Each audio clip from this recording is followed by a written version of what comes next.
which is not an exciting start to a speech, I appreciate that, but I want to go into this. The title, I'm talking about overthrowing truth, and the title, I think you can see how I'm approaching that.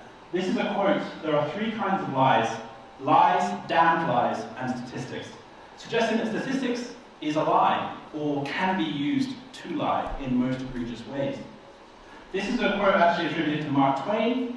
He said that Benjamin Disraeli said it, but Benjamin Disraeli is not recorded as ever saying it, so we don't actually know who said this originally. But it's a good point. I'm going to start off with some interesting, quite funny examples of how statistics don't actually tell us the truth all the time, how numbers aren't always honest, okay? First one, then, we're going to look at some spurious correlations. Spurious means silly, not serious, not proper, not credible. Firstly, did you know that the per capita consumption of beef is correlated with the number of deaths from lightning strikes?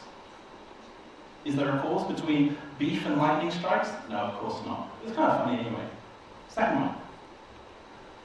The number of math doctorates awarded and the amount of uranium stored at US nuclear plants. I don't know what this suggests about mathematicians, if they're some sort of irradiated superhero or something, but there isn't really a cause here. And last one that I thought also was very, very funny is the number of people drowned by falling into a swimming pool correlates very strongly with the number of films that Nicolas Cage is in every year. Now, I'm not suggesting that Mr. Cage gets a murderous intent every time he stars in a film. The data suggests that, but of course that's not true, obviously. I'm not suggesting that for legal reasons. So what I'm trying to get across to you here is this quite famous saying, you've probably heard this before: correlation is not causation. Just because two things follow the same pattern, there's a correlation between them, which means they are similar in their view, doesn't mean that they cause each other. Nicolas Cage isn't killing people. Beef doesn't make you get struck by lightning, right? Let's take a look at another one. Ice cream sales correlate very strongly throughout the year with shark attacks. So, if I'm not engaging my brain very much, I might think about how, are sharks attracted to ice cream? Are humans tastier after eating ice cream? I might think that if I only look at my data, or I don't really think about what it is. However, if we look a little bit closer, we can take a look at what's happening down here. June, July, and August. Summer, somebody said, yes. Summer is the hottest months of the year. You're the most likely to buy an ice cream in summer. You're the most likely to go to the beach and swim in the sea in summer. Therefore, you are most likely to be attacked by a shark in summer. Probably not, but still, it does happen. So, what this is an example of is a correlation. Ice cream sales do not cause shark attacks, but something causes both of these things. Summer. They are related, but they are not causally related. This is what we call a confounding variable, okay? Something that has a causal effect on both of these things, but which breaks this relationship, but which suggests a relationship, right? So it's not true that shark attacks are caused by ice cream sales. It is true that summer causes both of these to peak. And the reason I'm bringing this up is because this is often misunderstood in statistics. People often present statistics without realizing that there are these confounding variables, something which suggests something deeper. Here's a more serious example of confounding variables. Academic attainment and race. Whether someone's race affects their intelligence and affects their academic attainment. For example, take this statistic from the US. 95% of white students complete high school in the US, only 74% of Hispanic students do. Another one. 42% of white students achieve a bachelor's degree or higher, compared to 28% of black students, and just less than 21% of Hispanic students. Now, if I was only going to look at these numbers, and some people only want to look at these numbers, someone might come to the wrong conclusion. They might say, right, someone's race affects how clever they are, right? And some people who have some very unacceptable opinions will show you data like this and say, look, this proves that race is important. However, if you look deeper for a confounding variable, something that affects these two things. This is taken from the US, okay, where the effects of racial politics are felt very keenly.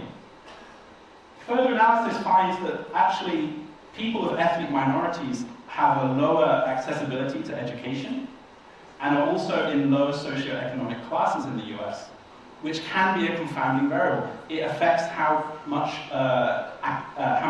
schooling people can access, and therefore will affect their academic attainment. So really, race has nothing to do with someone's academic achievement. Other factors that are affected by race will have an effect. So there is a correlation, but this is not a causal relationship.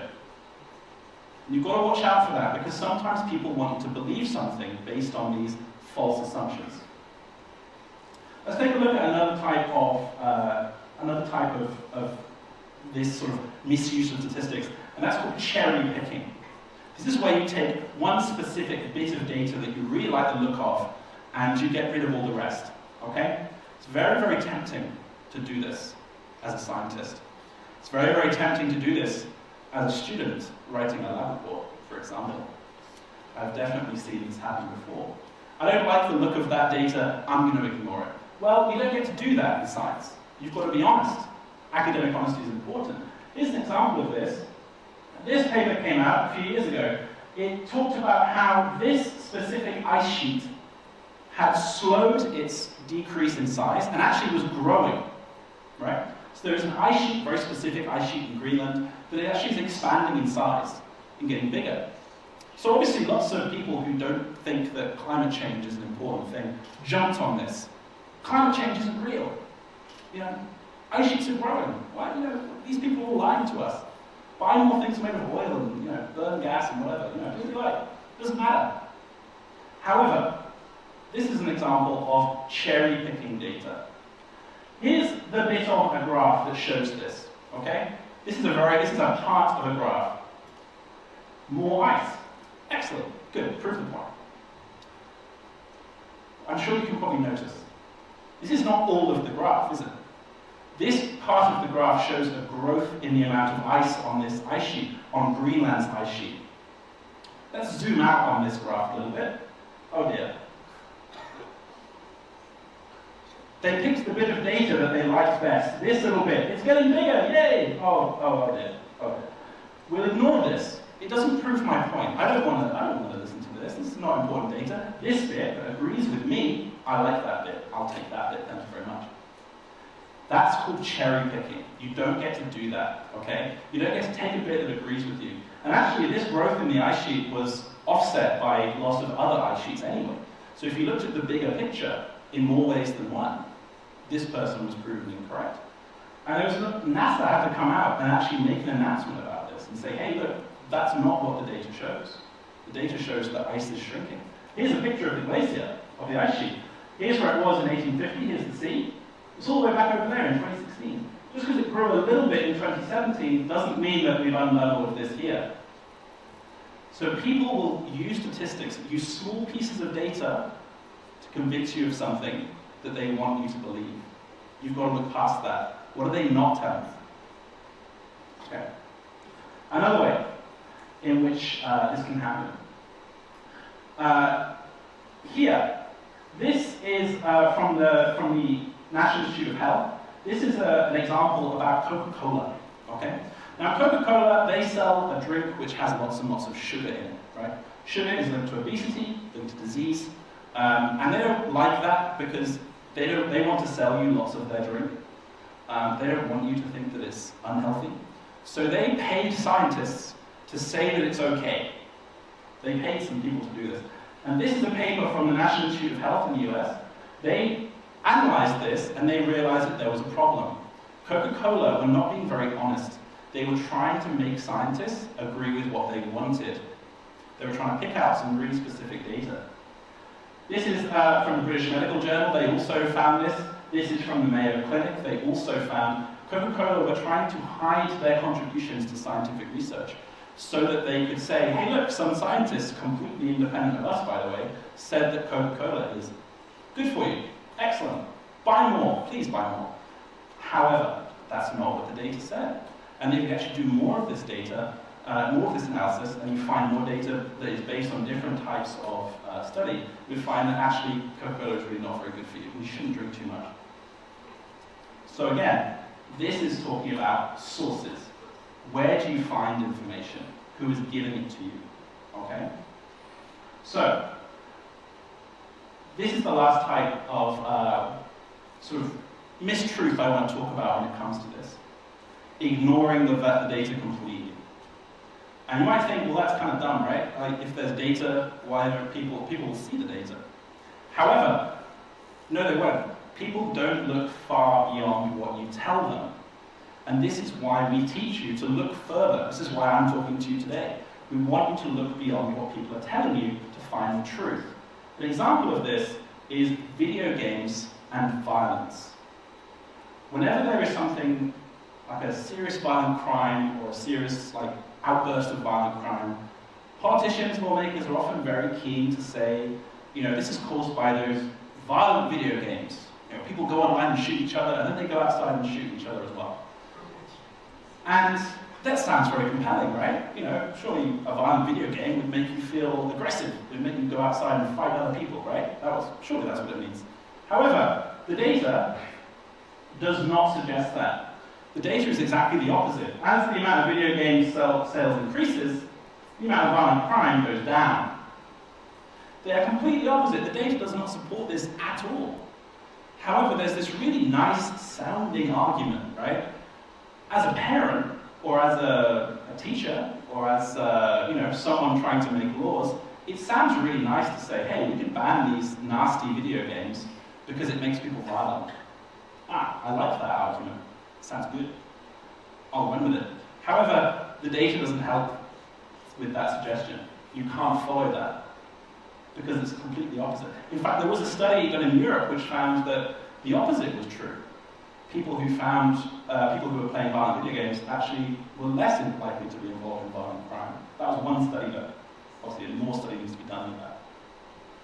So this is an example of how actually just ignoring statistics is another way that you can misuse them. If the data doesn't help your point, what are you doing? You need to be honest with what you were trying to say. So, just to go back to what we've learned there, these three things that I was talking about. Firstly, we need to look beyond what is put in front of us and look at the deeper connections. Is there something behind these data that is actually a different type of relationship? Something I hadn't considered previously. Ice creams don't affect sharks, so why would I believe that they do? Look further. It's not always that obvious. 2, we've got to be aware of someone picking out the data that they like. Don't just accept things at face value because it looks good. Is there something they're not telling you? Look for more data. And when you're doing science, don't do this, right? Don't pick out the data that looks good to you just because your hypothesis was different. Okay? You've got to be honest. And that's a big part of academic honesty, is picking out data. So look at the big picture. Look at whether this data actually agrees with other things. And lastly, we should always look at the sources of information. There's a reason we tell you not just to use Wikipedia. Anyone can edit Wikipedia, right? But if you go and find more academic sources, people who have done studies, people who have done science to find these things, you can find more reliable information. And that's what I'm coming back to tell you today. The fact that statistics are very nice, they're very good to look at. They can be very truthful in one way, but they can also be used to lie to you, which is the point of this quote that I gave you at the start. There are 3 kinds of lies, damned lies, and statistics. Okay, thank you very much.